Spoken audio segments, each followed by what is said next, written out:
We're now on to turn 9 of the Persian predicament, with increasing emphasis on the predicament half of that. Yeah, pretty much kind of in the same state as the start of last turn. I want to see, we've got this BTR platoon coming down the highway. That's probably my main concern at the moment. Where they go, what they do, and whether Crazy Penguin will ever spot them from this suboptimal firing position. Emphasis on the suboptimal there. Which idiot put a great big wall around this airfield anyway? Yeah, we'll see what they do. Meanwhile, these contacts over here, it's kind of all eyes on the mortars. We've got Chodester here, who we're going to try and take out those scouts up on the high ground with. And then Smile, who's already a man down. I might actually see if we can hit the BRDM, which would be amusing. Highly unlikely, but amusing. Because I need to kind of clear this area. That's going to be a key kind of place for me to start stashing toes when they turn up in a little bit. Meanwhile, on the right, who knows what we're going to get over here. I suspect it's going to end in tears, but we will see. They're doing their job, stalling them, closing down that avenue of approach. Which is at least seems to be, you know, focusing Luca down the highway. But yeah, we'll see.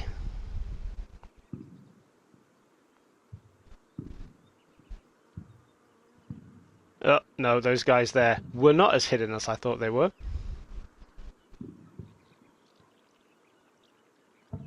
They just took at least one casualty there.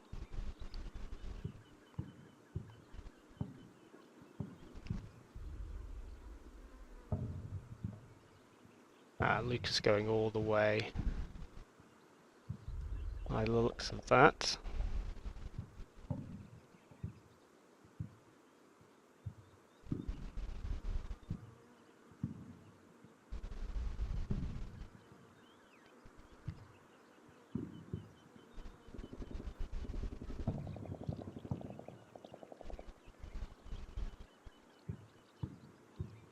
More casualties over in second platoon, which is just getting chewed up.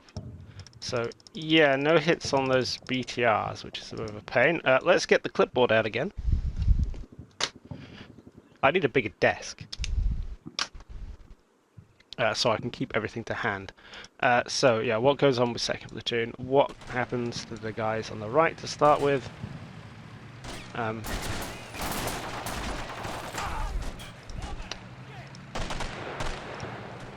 Yeah, that's just the one casualty there, I think. Oh, and then they leg it. Oh, do they suffer any more?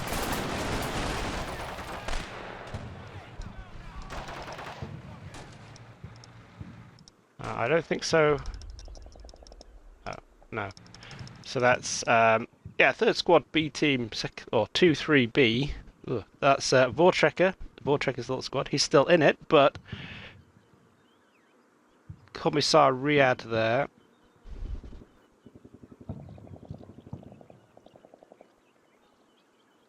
I know, Vortrekker's back over there, isn't he? No, this is Vortrekker.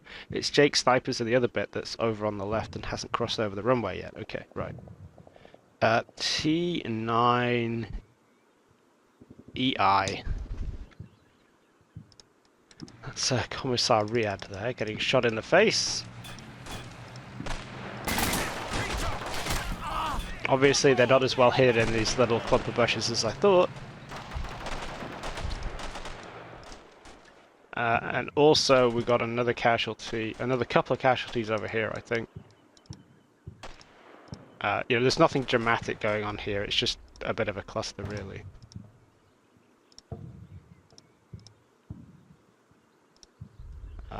Oh, that was actually Jake Snipers. So there goes the dragon. Even if it had no ammo, it still had a thermal optic on it, I believe. So T8, and what was that? Was that one of the BTRs, or was that actually some enemy infantry? It was a BTR. T8 BTR 70. Dun, dun, dun. They're on the scoreboard now, I guess.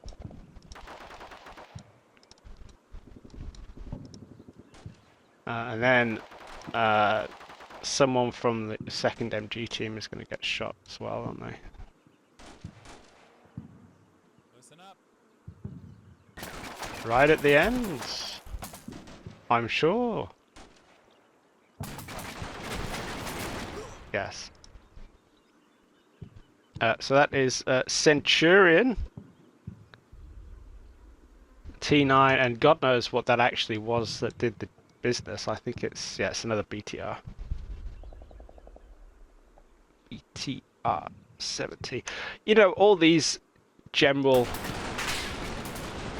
Soviet units that we kind of look at and scoff at in the usual mech v mech kind of battles are actually really useful against people who don't have armor. So the BTR 70s, meanwhile, we can see them, but I don't think we're going to actually be able to engage them until we get to until they start breaching into the actual air, or until they start coming through the perimeter, which we might politely refer to as bad.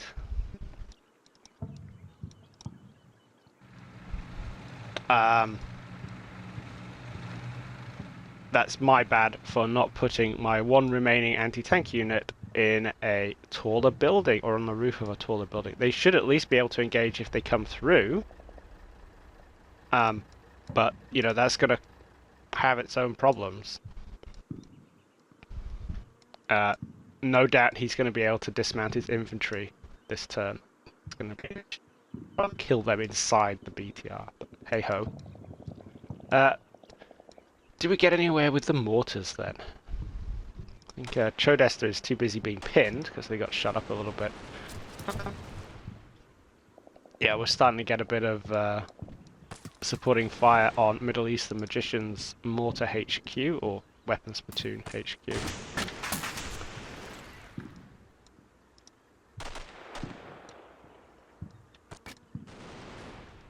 So they're probably going to have to come down off that roof. Meanwhile, yeah, it looks like Luke is trying to get through the smoke a little bit. Yeah, he's trying to sneak up through the smoke.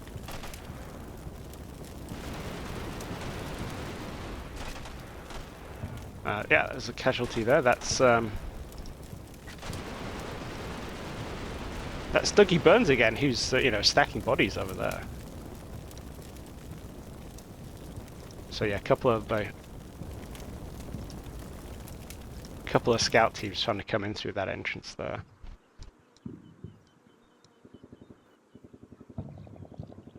But no casualties, right? No casualties over this side of the airfield. Somehow. Okay, Chodester has actually managed to get the... And I'm butchering that name, and I'm... No, I am. He's managed to get the mortar set up.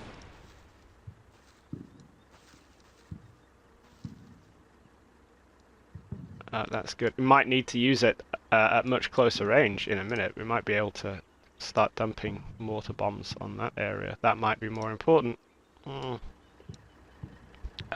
Smile has managed to set up where he can't actually see anything, but maybe we could leg him over there, or get FNG out to set up facing that way,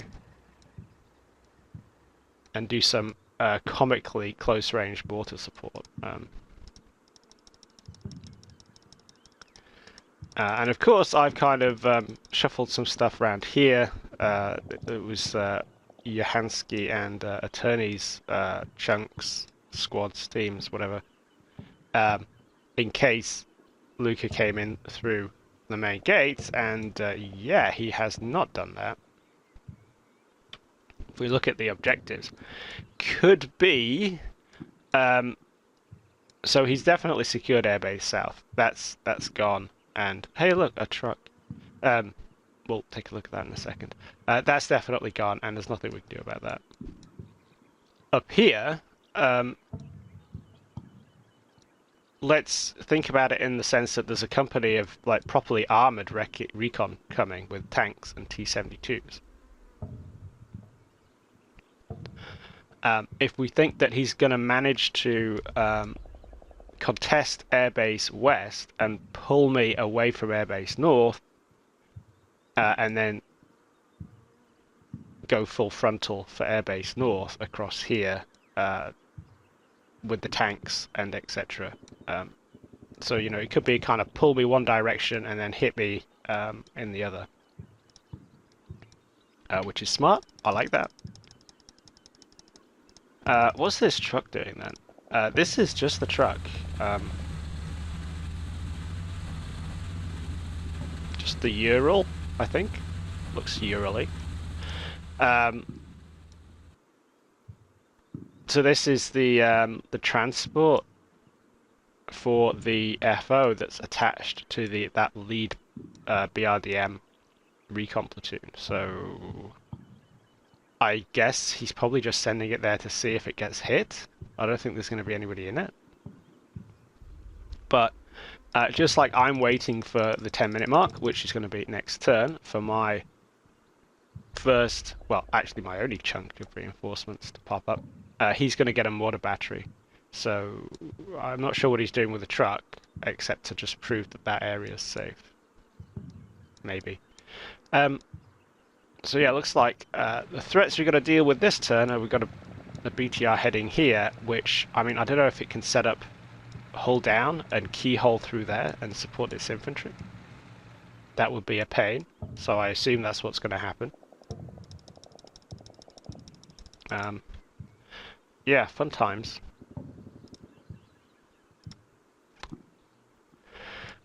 Right, let's start over here with some orders. Or not, I guess. There's not really that much to actually do. Let's just kind of keep...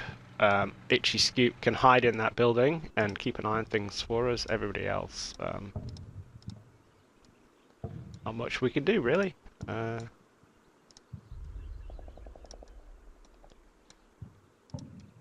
going to have to adjust the old target arc for...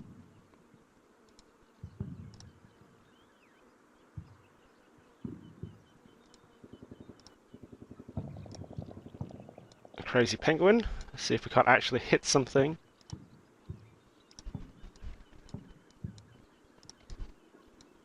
With the dragon. This is the other half of Limbo Squad, isn't it?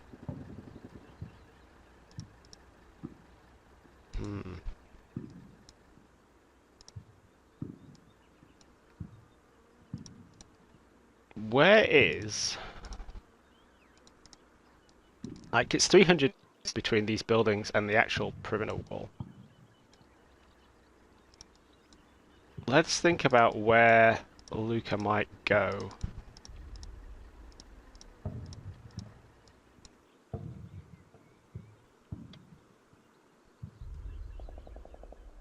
Oh, we can't quite see that gap from there, can we? That's annoying.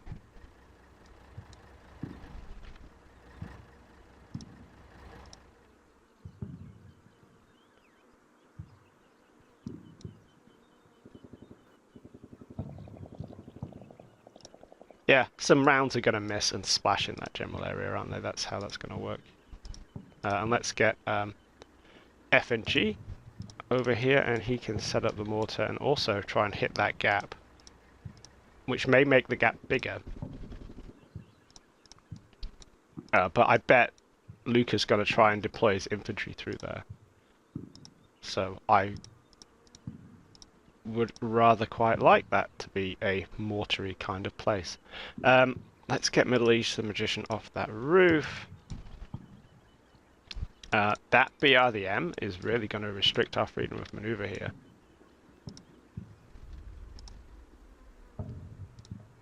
Limbo's pinned down behind a building for now. The other half of his team is kind of... who knows? Let's see if we can run forward up to here. Which, I know this is a bit exposed, but there is a bit of ground, and then... sort of... I mean, they might be able to get some M72s off, I guess. And then we've still got 3 Badgers team with... who is it? Come on. Wiley Zeta, who is the team leader. On backup with 3 laws. So yeah, might make Jahansky run all the way back as well now. And Attorney, I remain like... one of the problems here is it's kind of like I'm not entirely sure where to actually send my infantry. I'll just need to make a decision and stick to it. And I'm doing a really bad job of that because Luca's trying to pull me, well, is successfully pulling me in different directions. At least we can maybe kill those scouts.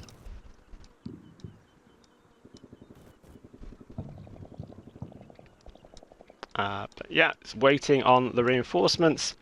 They're going to pop in behind these buildings. So hopefully they're going to be able to... well, first of all, should be able to enfilade the back of here. And then we can make a decision about... you know, where we send them from there to either...